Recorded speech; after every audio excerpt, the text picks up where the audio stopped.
Hi, and welcome everybody to this incredible panel. And I'm just so excited to be reunited with this team. We had such an amazing experience together making this film, and there's so much to talk about. And I know that you guys probably have so much also to that you want to know about and share. So, Sean and Andrea and Eno, please put on those cameras and let's see your beautiful faces, please. There they are. Hi, guys. Hi. So, wow, the last time we were all together, I'm going to say, was at the post-Oscar winning event at the Vanity Fair party, a great event where Andrea was dancing with a big deal Hollywood producer. Eno was meeting Harry Potter, better known as Daniel Radcliffe, which she was excited about. And I think Sean and I were, besides drinking heavily, in search of seeing if Steven Spielberg was around. But it was a very magical night for all of us. Do you guys remember that? I mean, it was amazing. You guys, Eno was running around with an Oscar in her hand. Yeah. Right? Yeah. Actually, Inocente, when you talked to Daniel Day-Lewis, that was probably one of my favorite little moments when he whispered in your ear, which we still don't know what he said to you exactly, right? He was really sweet. He heard what Sean said up on stage, so that really touched him. And yeah, he was really sweet, really nice guy. Well, it was a magical night, and how we got there is a good story. Sean and Andrea, you originally were developing a project about exceptional women around the world and in trying to find different subjects. And what was it when you hit upon and talking to Inocente that, made you feel like this was a story you wanted to go deep on? We looked for her for such a long time, actually. It was destiny, but it took a bit. We were looking in to tell stories about resiliency and looking at it kind of at different stages of life, different stages of difficulty of like, is it someone who just was impacted by it, or was it someone who's just on the cusp of starting to get back on their feet and exploring who they were as a person? And other people who are years down the line passing through like a time of struggle. But so we were really interested in finding a story that could come to life through the idea of like the challenges of homelessness was a huge challenge that so many people were facing, and kids were the face of that, but no one was really hearing from them. Yeah, no one knew that the homeless population, especially in kids, was rising at the time, like it is right now. Right. And I think for us, it became really hard we focused on that, but we met so many homeless kids that are actually around our home in DC, but it was really, a lot of them didn't want to talk. It was really difficult. It's not a thing. It takes a lot of courage to talk about it. And so we started thinking to ourselves, like, what's a form that kids express themselves in? And it was art. And so we started then looking for artists that might be homeless. And we came across the Monarch School, and they were telling us about Inocente, and we flew out to San Diego and spent some time with her without the camera, and asked her if she wanted to be in it, and the rest is history. Wow.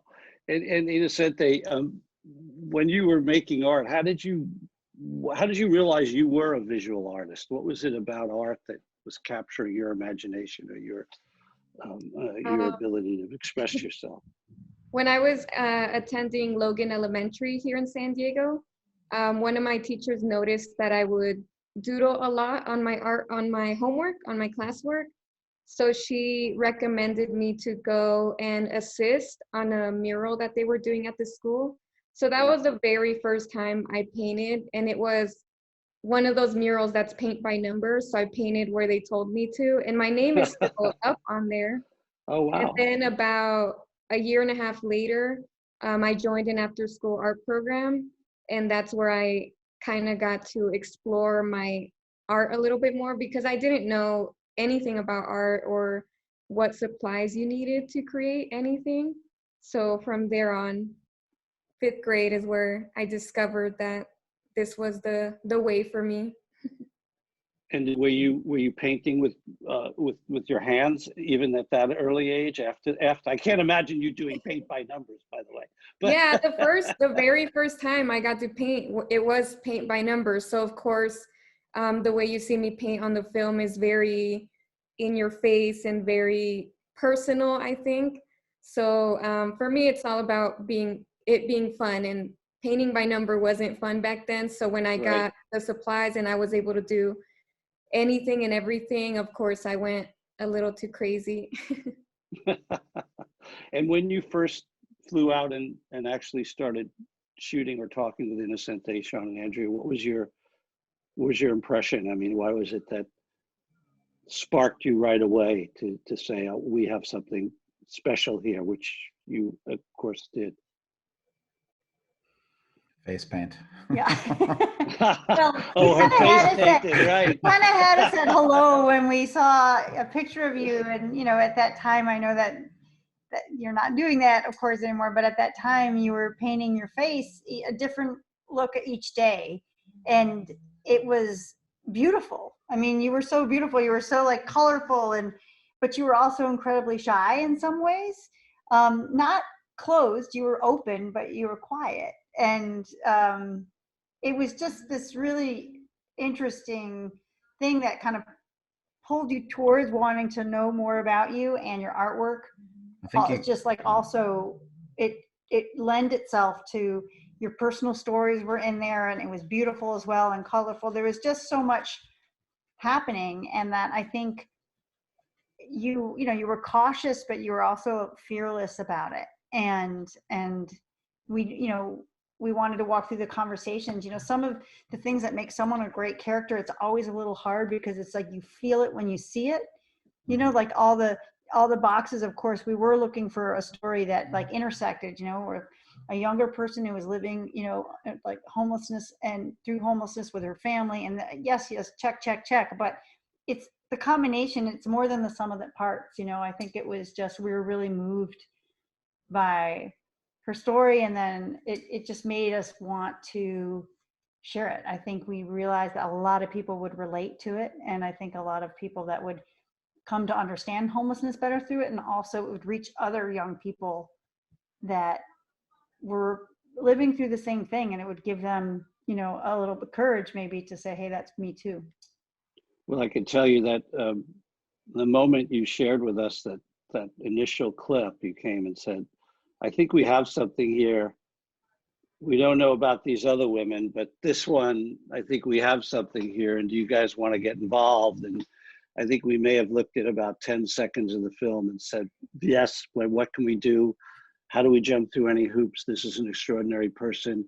And as your introduction said, you make, even in that 10 seconds, was visually ravishing and extraordinarily impactful and insightful. So it was something we definitely wanted to get involved in. And one of the pieces of resilience that was so amazing, was you were going through all of this in your life and then putting on your first art show and making all these pieces. I don't even know how many. It was like 20 pieces of art or something over a certain period. I mean, we condensed it in the movie. How did you manage to keep up with that pressure and then be dealing with the things in your life? What was that like?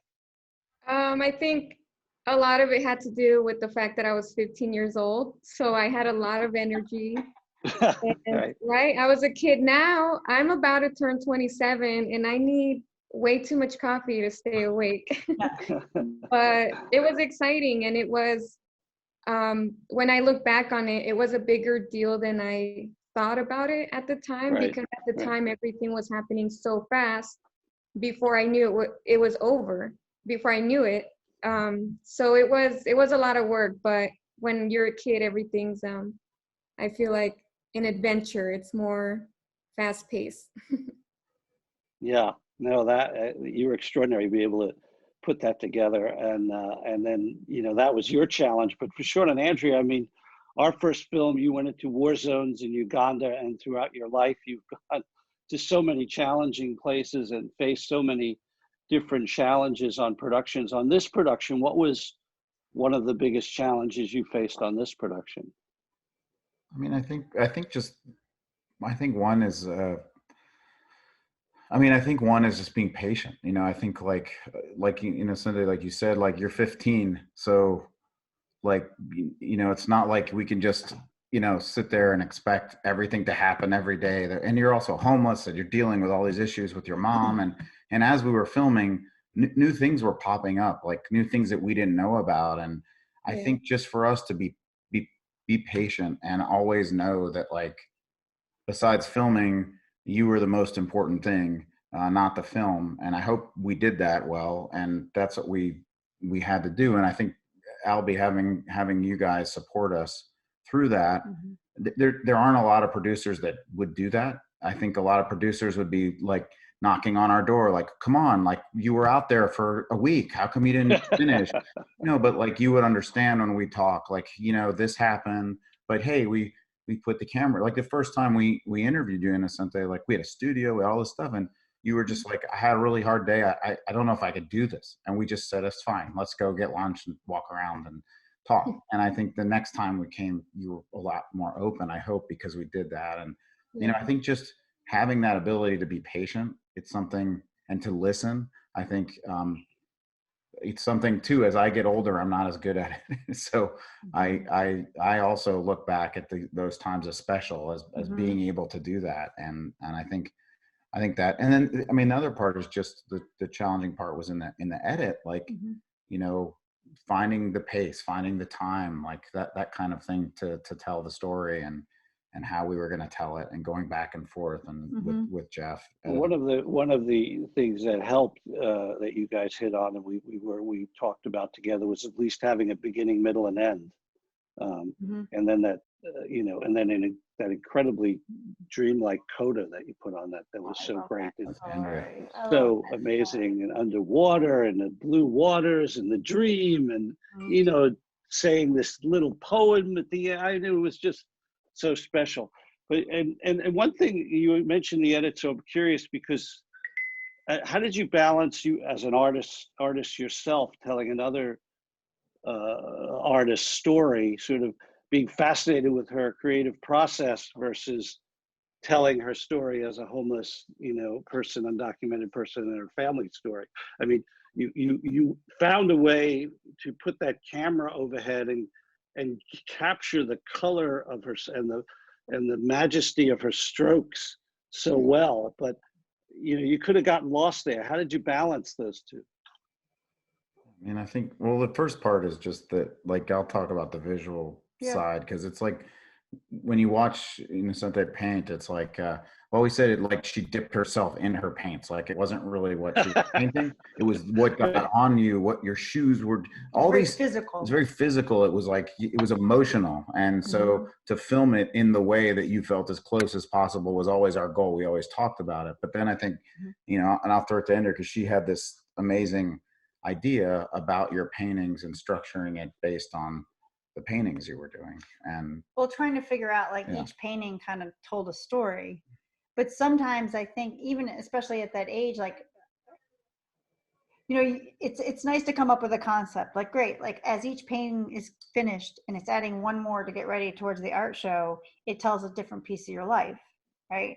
And that part was satisfying. What's interesting is that sometimes it's easy to talk about why you're painting this painting, and then sometimes you're like, I don't know, I just wanted to do this today. Which, when you have an idea, you're like, well, wait, what about our big idea about each painting has a different, like, so it's just balancing the reality of what someone really, the way they want to talk about their work. But what I also realize is that sometimes just watching you paint it tells us, like, it gives emotion to what it's doing. And and honestly, I think the hardest, if I just say one of the hard things is that, as we all remember, well, I don't know, in a sense, this may not have come through, but your film was longer. It was a little bit longer, and we had to make some hard decisions when we were finishing it. It had to be certain lengths for when you go to 39. Right. And so, there's parts of the story that we always else wanted to tell.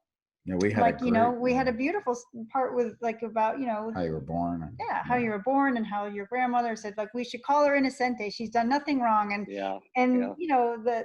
the story of your mom, where she was from, and that little town, and the whole way she came to the U.S. That's always what's so hard, is that sometimes there's pieces that you have to kind of put away. I'm glad that you agreed to cut it a little shorter so we could qualify for the short doc anyway. It turned out well. I want to remind the audience to please start putting questions in the chat. We're happy to take your questions, and I know you have a lot of them. There's a lot of interest in the film. I want to remind you that this is a Shine Global event. Shine Global gives voice to children's stories of resilience, and this one is our favorite and most extraordinary. Go to the Shine website, see our other films, become a member of our mailing list. That would be great, so we can be in touch with you. Find out about our latest projects. We're doing a film about a 6-year-old refugee kid called Hussein in a Rohingya refugee camp in Bangladesh. It's an extraordinary story. We're doing our first animated documentary, Shine Cartoons. It's going to be great. So go and check it out at shineglobal.org. So talking about your art and all of that right now, what inspires you currently? You went through a lot of periods. You paint with your hands. You were doing collage. I have a wonderful collage art piece of yours that features rabbits that I know at one point was very prominent in your life. I don't know if Luna is still around, but what is currently inspiring you in your art, and what are you painting right now? I think currently it's adaptation and me adapting my art to my surroundings. About 2 years ago, I moved back in with, 3 years ago, I moved back in with my family, so space is limited. We're lucky we all got to stay together, of course, especially during this pandemic, but I did have to adapt my art to become more, to not take up as much space. So I wish I could, dip my hands and throw paint everywhere. But now that, deposit that's put down on that apartment is mom's. So we got to make sure mom gets her deposit back. But I've been inspired mostly by free time because I work now. I have a full-time job, and I also have another part-time job working with the San Diego Opera and their after-school art program. So I teach art via Zoom, and that's keeping me busy. Usually I only paint with the kids when I have time, but when I do have my own free time, I get to go home and paint, and usually at night. I paint at night when everyone's asleep and my sister's not gonna come and wanna paint and scribble on everything, but I'm trying to create, and I usually post all my new art on my Instagram. So it's at Inocente Art, and anything I make is on there. My website's currently down, but whatever I paint when I have time, I'll post it on there. That's great. Well, we encourage everybody to look at your incredible art. And are rabbits still around or not? No, I actually had to return them because I had too many animals, and there was a lot of things that happened in my life that I needed to decide to take the dogs, and not dogs and bunnies. So Fenella from We Companions, which is a local San Diego rescue, the rescue I actually adopted them from, they took them back. So it's all good, happy ending.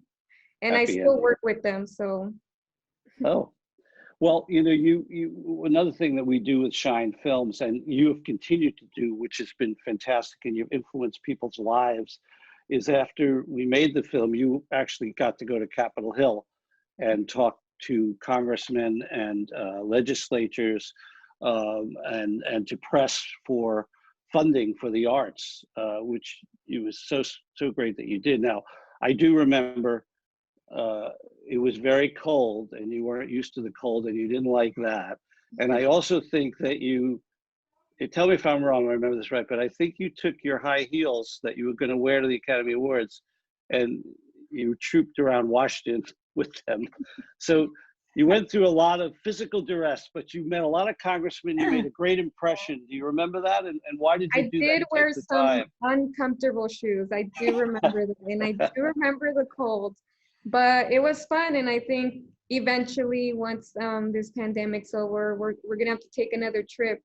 And it's really interesting to watch the film and talk about the film. Still, it's been over 10 years since isn't that crazy? the first filming, and even now, while we're talking about homelessness 10 years later, it's still such a big issue. And even here in San Diego, if I watch the film and I watch those same scenes that you took, I can go out there and it looks almost exactly the same, if not worse. So it's really Wow. Yeah. interesting how this film will be relevant as long as we have all these issues. Yeah. We just updated our stats. 3 million kids are still homeless in America. It's really a tragedy and a shame.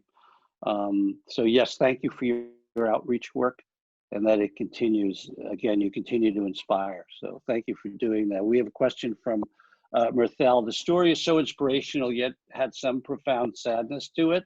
As an interviewer, Sean and Andrea, how do you tell the story without interfering too much by helping and something that would change the story? How do you stay objective to it in the midst of it? I think we try as much as possible to take the cue from the person we're speaking with in any interview subject, whether it's Inocente or anybody else. I think, you know, a 15-year-old is a child, but they're very different than an 8-year-old, right? Or they have a sophistication about them and they understand the adult world to a lot of extent, not a full extent. They're not an adult, but they're also, they add a different layer to things. So I think being able to say, okay, what do you feel like sharing? How do you, like, what's the cue that, you know, you want to share? Like you take where they go with a story and you take the cues where you feel like, I don't want to go there because they don't want to go there. It's like they're in the driver's seat. Like we do ask the questions, but what we've always said is like, you know, look, you don't need to answer anything you don't want to answer, you know? And I think we try to make it feel like we try to build a trust between the discussion at all times. So people feel like they have, you know, that they're in control of what they're sharing, and it hopefully gives them, there's a power to sharing a story, especially when you think your story is going to help somebody else on the other side.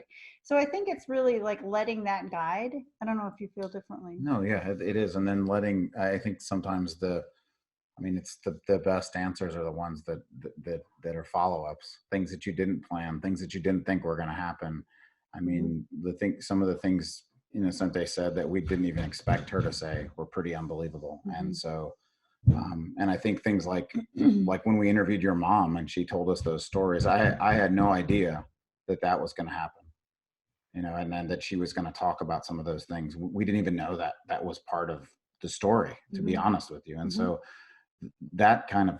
those kinds of moments are pretty amazing. And so, and you try not to be, I don't know, we try not to be heavy handed. In our films, we try to have the character drive the narrative. So it's your story. It's not like a bunch of experts on homelessness, you know, professors and things. That's one type of filmmaking, but we prefer to hear from you, and we prefer to hear when we make a story about a kid. People don't listen to kids. I mean, I just don't enough listen to kids, especially young adolescents, and they have a way of looking at the world that's like it's innocent and yet complex, and they look at it in a whole different way. And I think it reminds us of how sometimes we need to stop and look at the world. And I think that's what we always try to keep in mind when interviewing, especially younger people. Yeah, your incredible ability to get a subject to be intimate with the camera, even if they've had no experience with it, is a truly remarkable skill, guys. So that is something you brought to it, is something that always amazed, shine, and attracted us to try to work with you on a continuing basis. Well, thank you. There's one part though that I think I can't take credit for asking. Some of my favorite answers that you ever gave, Inocente, is that do you remember we just said, okay, we're going to leave the room, and you just talk into the camera, and that's the open of the film. Yeah, my name. That's the open of the film. Yeah, we left it wrong. Yeah, We've never done that before. We've never done that before. We just tried it, and we wanted to see what you'd say. You're like, and when you bite your lip, and you said, "I'm just a girl." She's really just making that up. You're just riffing, and just, you know, as you went there, and it's one of my favorite. Yeah, I forgot. Oh, do you remember doing that, Ina? I do, and I think it goes back to what Sean and Andrea were talking about, patience, because I was 15 years old and I was going through a lot of emotions, and there was times where I just didn't want to film anymore, and I know they were there, you know, spending money to be there, and there was times where I just couldn't do it anymore, and they did have a lot of patience with me. But that was one of those also where we had filmed for a long time, and then they, you know, we just needed some time away from each other. But right? Yeah. I mean, I remember I threw some tantrums, but Wow. you know, It's hard to It's have, a lot. it's a lot to have a It's camera around you and people But asking that, what's going on. but that beginning was just absolutely mesmerizing. So whatever you channeled to do that, and however you got her there was pretty extraordinary. Michelle wants to know, when and how did you realize your face was a canvas? Your face painting was so beautiful. How did you come about doing that? So when I was a teenager, of course, there was a band member that I was in love with, and he used to do a lot of face painting. So I just started copying him because I had a huge crush on him. It was Ryan Ross from Panic at the Disco, and I was a huge fan. So I started painting my face because of him. And later on, I wasn't a fan anymore, but I continued painting my face just because I thought it was fun. And at one point, I used makeup that was so cheap that it gave me like a chemical burn on my face. It gave me like swirly chemical burn right on my face from this really cheap $1 makeup that I bought at the 99-cent store. But it healed, so I just went and bought $2 eyeliner, and it was better. Yeah. Wow. But Okay, I tried a little everyone bit. out there, stay I try away to from the do 90. some little there it design, is. Okay. Oh yeah. Yeah. but not as much because my doctor told me I couldn't wear contacts anymore. So now I have to hide. What my about it? What about on Halloween? Do you do any serious face painting on Halloween? No, I dress up as Mark from Devo every year by myself because I don't have the other band members. Nice. But I don't need too much makeup for that. Good. So John wants to know for Andrea and Sean and myself, I guess, how did this documentary impact you personally and professionally? Here, why don't you start? You start, Albie. Okay, I'll start. For me, it really cemented the idea behind Shine that the power of film was the way to help affect social change, because having seen, and to do it with personal storytelling, the way Sean and Andrea did it, and what Shine has embraced, to tell stories about characters with cinematic impact. So from a storytelling point of view, it felt like we were rewarded for that professionally, obviously. And then just from an impact standpoint, saying, wow, this film has just a tremendous impact. To this day, it still goes into classrooms, and could do art workshops whenever she wants using it. And it just, even to this day, and you talk about its relevance now to homelessness, to undocumented, sadly, right? But still. So for me, the power to create change and transform lives, and to meet Shine's mission statement, to promote action, and it really encompassed and showed me that we were on the right track, and to continue investing my time and energy and creativity in it. I don't know how to follow that. Yeah. All right. I mean, for us, it's just the power of, one is, like we said at the Oscars, the power of art. The power of making a film is art. We're filming an artist, who's creating art about her life. And I think it's like, here's this little story that no one ever heard. And all of a sudden, a year later, you're standing on a stage where millions and millions of people are hearing about it. And I think that that's an unbelievable thing that film can do and that art can do.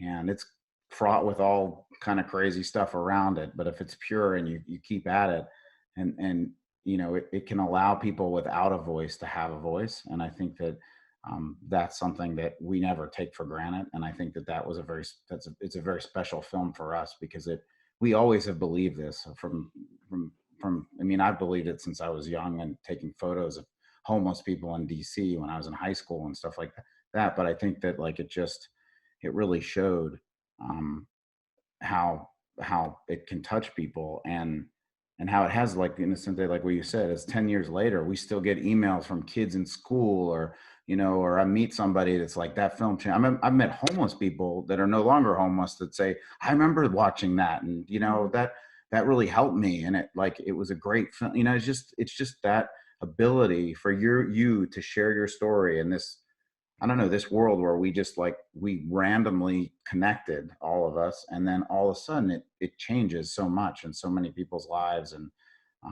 yeah, and so I think that for me was pretty amazing with the film. And you know, you got such deserved exposure for your art, and which is really so fantastic. And I remember that art show that we attended, of all your art, big paintings on the wall in some magnificent townhouse. That was just such a great testament to your art and to what came out of it. So many people are asking Ellen and Rick and others about your family now. You said you're living with them and you're back together, and tell us what's happening with your family and your current art and your current situation. Yeah, so in the film, you only see two of my brothers, but I actually have three brothers. And the youngest brother just graduated high school. So he started his first job. We're really excited for him. And he got his driver's license. I actually taught him how to drive. So because I was the brave one in the family, nobody wanted to take him on the freeway. And I said, go ahead, I'll just close my eye. No, I made sure he was okay. But I also have a 6-year-old little sister. So we have a lot of sleepovers, even though we live in the same place. So we're all doing really good. We're really lucky that we ended up together, especially, like I said, during the pandemic, because we've had to also adapt to the circumstances. And we're lucky that we all still have our jobs and we're able to help each other out. Like when mom can't work, or when Sylvia doesn't have daycare, like I'll take care of Sylvia. So we help each other out around the house. And you're all citizens, right? Actually, so we have news. Next month, my mom is taking her citizenship test. So next month, so she's been practicing every day. She writes in English now. I think she's learned to write more in English than in her own language, which is Wow. crazy to me, because she didn't have an education, so she's still teaching herself to read and write in her own language, and now she has to take the test in English. In English. Oh, but wow. she's really excited, and we're really excited because after she passes her test, then we'll be able to take ours and hopefully pass and be permanent US citizens here. So that's really exciting. That's fantastic. That's great. And painting still is your main medium, Tommy wants to know, or are you doing sculptures or any other kind of art? I'm doing more just painting. Lately, I've been trying to do, like, these are personal projects for me. So like you guys see in the film, and with my art, I do it to release my own feelings. I don't paint specifically to put it on a wall and sell it. I paint it because it's my time, and it's my little creatures. So I've been doing a lot of adding on to old paintings. So Wow. over the years, I've like purchased paintings that I've seen at like Goodwill or any thrift store that people just get rid of, and I've been adding on to them. So that's my That sounds very cool. My latest stuff. That goes along with your theme of adaptation, actually. Yes. So adapting, that's great. Yeah. And talking about how we make art, Sean and Andrea, you are unusual on some level, like a husband and wife directing team. How do you divvy up the work? How's your working relationship in terms of directing together? People are asking, how do you manage to do that? Is there do you divide things up, or is it all collaborative and all the time? I know people may know, but Sean is obviously the award-winning cinematographer by himself as well. So I know not that Andrea has been known to sling a second camera at times herself, but how Not do you very divvy often. No, I don't. How do you divvy it up? How do Andreas you slings the divvy it pen. up? Oh yeah, I sling a pen more than I do that. Yeah. No, I mean, I think Sean and I work together, really well. We end up, in terms of what driving story and coming up with the ideas and signing off on like, how do we feel about it? Do we want to do a film? What's the story here? That's very collaborative, and we share in all that together. And oof, I'd hate to do that ever, like without having someone that I trust so much to be able to brainstorm like, gosh, is this a good idea? Do you believe in this? We share all that.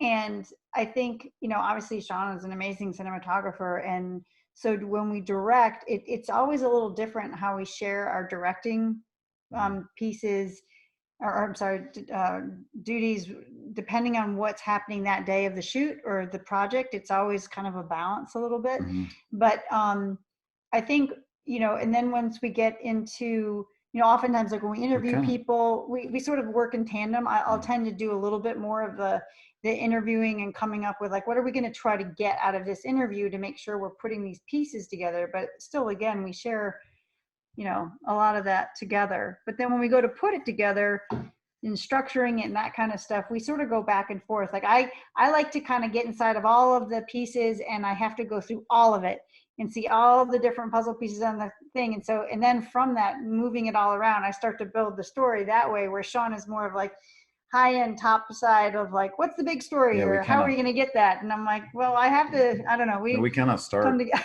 from opposite sides and then meet in the middle. Like when we're structuring, and when we actually tonight, we just came from structuring our latest film, which is very hard. And like we're coming at it from different ends, but it took a while. But then we always realize, oh, we're saying the same thing. We're just taking different paths. And by taking those different paths, you push and pull each other to get more stuff. And then also you have, like, for me, I really don't care about what most people think about the films I make, except for her. And so like I have I have my biggest critic like pushing me, right, to make, well, I do. I make my it. wife, my biggest critic. No, but I think it's, because I respect your judgment and stuff. I thought. I know. But like I'm I respect that if there's a good shot and Andreas says it's a good shot, that I know it's a good shot. Like it's like that kind of thing. So in the back of my mind, I'm thinking always like like we're together. I feel like we're together even when we're not. And that's the beauty of it, is like, if we're, we have kids now and stuff, like if we're in two separate places, we're still directing together. People just don't get that. And they can't really explain that. They think, oh, you got the camera and you're there that day, so you're direct. And it's not like that at all. Well, maybe with Zoom, they'll understand that a little better. But, I think also, though, that at the end of the day, there's a visual sensibility. Like oftentimes if we're watching something, let's say it's a movie, whatever, and there's a moment where it's just, there's something visually that just happens that I think that instinct, we both twitch at the same time, that we're like, that's it. That's the peak of the shot. That's that thing that it has, whatever you want to describe. And it's a little different sometimes, but for the most part, there's like, we're moved by a lot of the same things visually, as well as like, okay, what's the heart? And we're moved by our entire like dating, and even when we're first married, is just going to movies constantly. And so people always ask us like, what documentaries are you most inspired by? And we love documentaries, but I think we would probably respond to movies more, because I think there's an arc and there's a nuanced storytelling with a fictional movie that's like you're creating something. And so and that's something that we shared as a producer and director, that we both wanted it to feel like a feature. That was our goal for all of our movies together, was if this has the impact of a feature and the storytelling of a feature and the character, and that will make the documentary better. And I think that that's something we share, and you guys execute so well. When you're painting, do you know what the painting's going to look like at the end and get there, or you just start with a dot somewhere and go? I usually just start. There's been a couple of times where I've tried to sketch out my idea, and then I just stop and start the painting before I even finish the sketch, just because it's extra work, so it's extra time, and my time is so limited. I just want, my vision to be there for myself. So I want to be able to look at it and feel accomplished. So I try, but I fail a lot at that. The audience, someone want to know, what can we do to help with homelessness? And, what was most helpful to you when you were homeless? Were there services? What kind of things can the audience do for that, and or art funding, which I know you're passionate about? What think can people it do? starts with just asking the question, because I think a lot of people find it hard to help because they don't know how they can, like, especially during this pandemic. People don't want to give money or food because they don't want to have interactions with people, but there is ways that you can call different shelters that are accepting donations, and there's people that all sorts of shelters need all sorts of different things. So it's doing the research and taking initiative with that first question, and then doing your own research, because a lot of times I've had that question too when I was younger, is where can I find certain things that I'm looking for? And a lot of the times people don't have the answers, and you have to go look for them yourself. So I think is looking around in your neighborhood and seeing shelters are struggling, which shelters are seeking help, volunteers, or any sort of donations. And I think it just starts with knowing what is offered and what is not in our own communities. And I think that's where it starts, is knowing what our own communities have. Because a lot of times when I did travel to do these screenings, I saw that there was shelters in other places that were doing things that I thought we could do here. But then I saw that, they weren't as big of a city as me. As here in San Diego, they weren't as big of a city. So that's why they offer different things. So I think every city, so wherever they're asking from, is, do research and see how you can get involved in your community. Because now more than ever, it's really important to start those connections and just show people that you are available to help. That's really great advice. We also have some information at shineglobal.org on the Inocente page, where you'll see information on homelessness and direction. There's a downloadable curriculum for those educators that are out there that want to use the free downloadable curriculum. Go to shineglobal.org for more information there. And as Ina said, reach out to your local shelters. This is the time to give, especially coming up on Christmas. Sean, Andrea, what's next for you? What are you working on? Editing away. You thank you so much for taking the time away for doing this. You're working on 20 projects usually, and some terrific things in development for your new production company. What's up for you? What are you doing? Well, we're in but right now what we're actually editing and finishing up the last final pieces of is a documentary about the fight for equal pay by the U.S. women's soccer team. And so that's been, we're trying to finish that up during the pandemic, which is a little hard when you're trying to do your final filming. And so had to pivot a little bit. We had to pivot a little bit. But that's like touched a lot of nerves around, with a lot of people, and it's going to be, I think, important. It's going to be good film. Yeah, it's going to be good. And we're excited. We're developing, some of the stuff we've even been talking to you about, Albie, like, some different stories. This new company, it's all based on true story. So whether it's a documentary or a limited series or a feature idea or even a Broadway musical, like, it's all stories that are based on truth. And so it's also an impact. So it's like true stories, true impact. And it's really going across the gamut of what those it's called Change Content, and it's really, the company is inspired by kind of what you guys have done, but also just the films we've made over our career, and we've seen the impact they make, and they've made impacts on the individuals in Inocente, Dominic, Life Sam, According to Sam and his family, so we've seen the power that they can make. So we want to keep doing that, but on a broader level, and then also kind of have that impact campaign from the beginning and partner with people like yourself and keep doing that. And so And we can find out more about that at change.org or at Find Films or Find Films will eventually, we haven't officially Okay. launched yet, so we'll get there. Yeah. Yeah, it'll All just because I think more when this film comes And out, it'll the sort soccer of film is it'll- our first film right. under Ah, that great. banner. But And yeah. when will we see that and where? Do we know?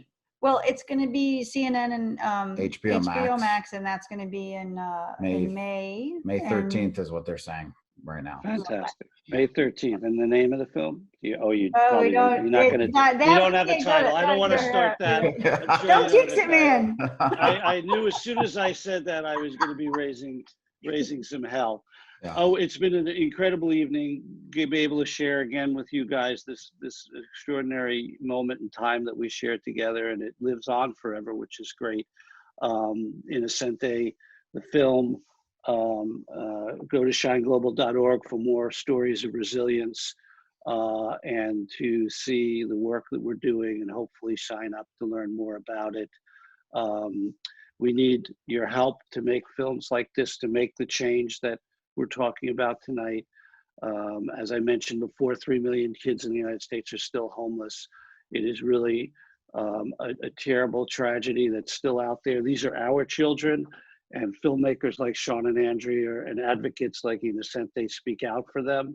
And you can help us speak out for them too by going to shineglobal.org and joining up with us as a filmmaker. So have a great night, Sean and Andrea. Thank you for being here. Eno, thank you for being here. Oh, to yeah, see Albie, you. thanks for having us. Thank you. And so nice to see you guys. And Inocente, especially, we're Big giving you a hug. big hug. It's been Big hug. Hugs. Bye. Take care.